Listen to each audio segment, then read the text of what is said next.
Okay, so here's the latest family video. This piece of trim right here was removed. It's a long piece. It goes all the way down to here. And then from here he removed this piece right here all the way to the house. He also removed the drain spout. That's been re-nailed.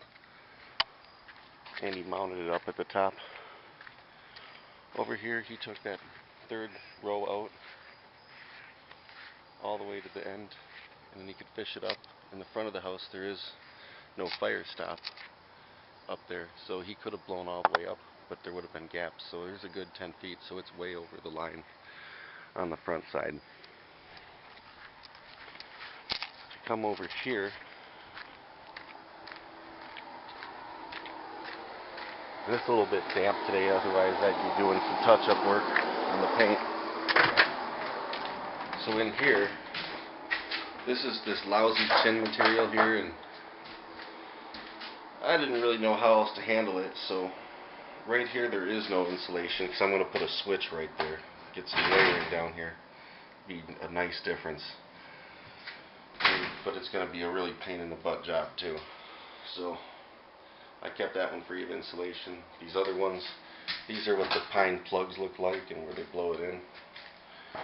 So, and then this would just pop in if this piece of metal wasn't here. So I'm probably going to pull this down, or maybe I'll put a trim strip here, I'm not sure.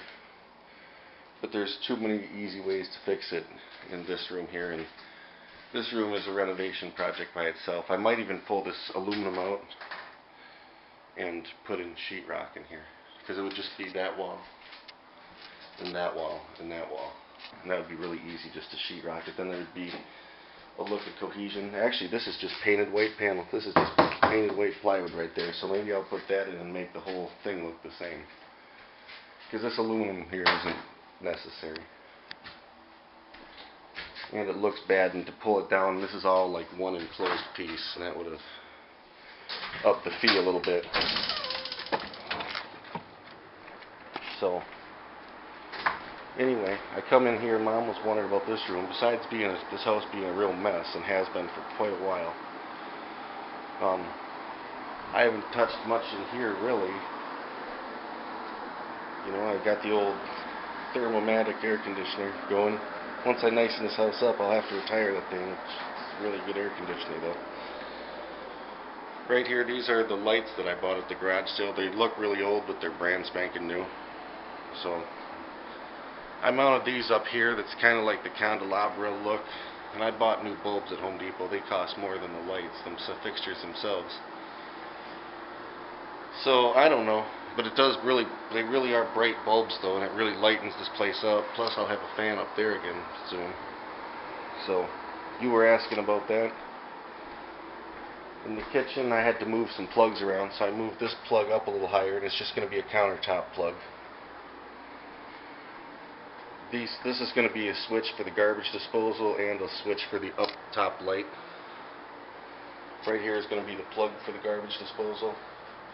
And I should have made it a 2-boxer and had the dishwasher plug too, but I ran it separate up from the floor, and I just mounted it to the side of the cabinet. I didn't know.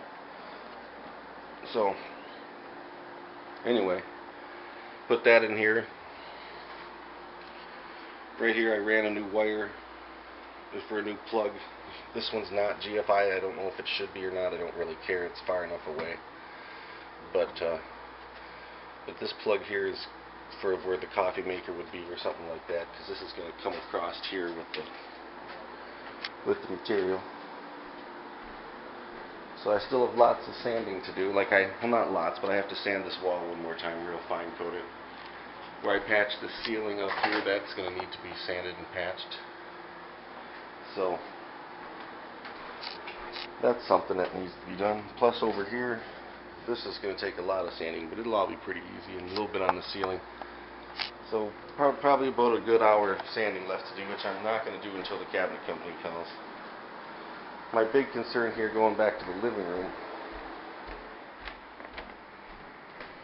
is that plug down there at the floor. I don't know if you can see that. There's one there, which there's insulation blown into that now. and there's one there, and there's one underneath the laptop. And that's on an inner wall, so there's no insulation, and there's one right there. And the way the wiring is right now, that's actually on its own circuit, that plug right there. So that's ridiculous. But I want to pull all these up and do the hammer length and put them up about right there kind of thing.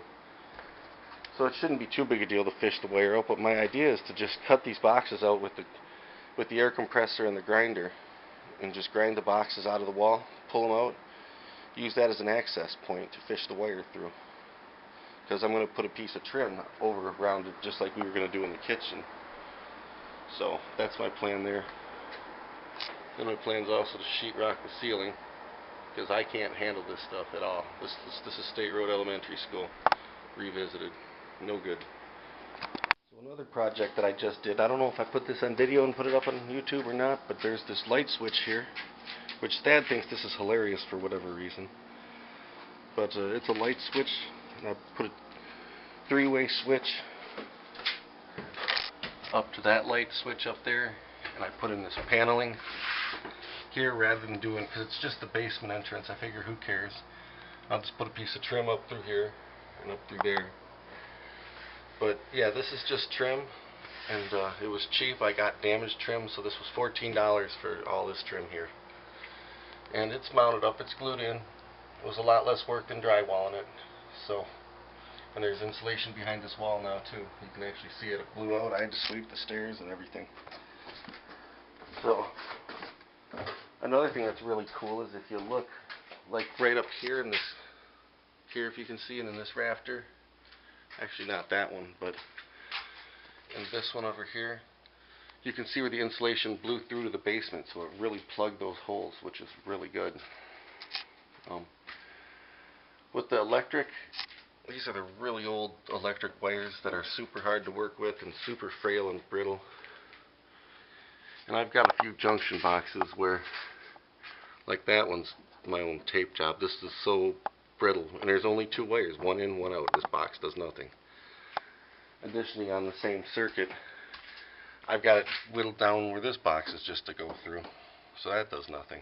And the old wires that are already in the floor, in the wall, in the front room, I'm keeping those just because I don't want to, but I'll just wrap them up with a lot of tape and be gentle with them.